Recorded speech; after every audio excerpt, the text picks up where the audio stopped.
thought Lyle was a very bright kid who acted spontaneously, did a lot of acting before he thought about things, and had a silver tongue because he could talk his way out of anything.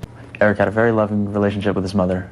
He was the younger son, and Mom took care of him, and he took care of Mom. The times I experienced there, Jose just wanted to know what was happening at school, how Erik was doing.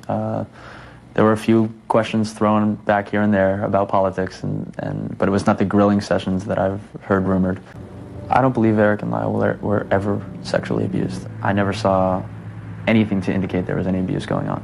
Growing up as a Calabasas kid entails you are driven to materialistic extremes. You follow a very high ambition in life. First day Erik walked into school, he had to make an impression upon people. And his method was to walk in and demand a seat be brought to him, rather than just sitting down and taking the chair. He demanded from the teacher that, well, where's my seat? Erik looked at people around him as sheep or animals. Put yourself in a Darwinistic world. He wanted to be the king of the jungle.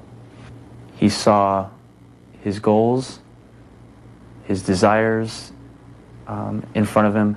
He wanted pure freedom to attain those goals. Erik committed the robbery to impress his brother.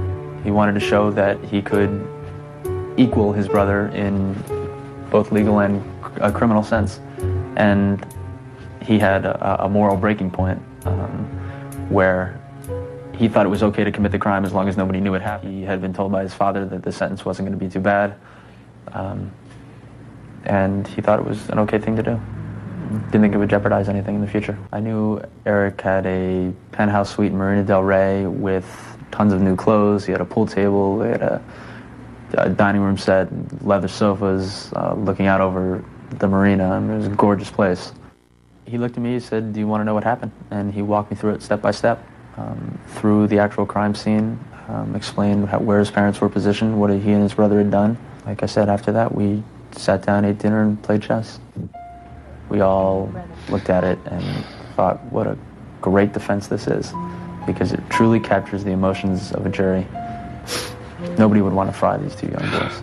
They're doing what they have to do. They're in the society, playing by society's rules, whether they like it or not, and they're adapting.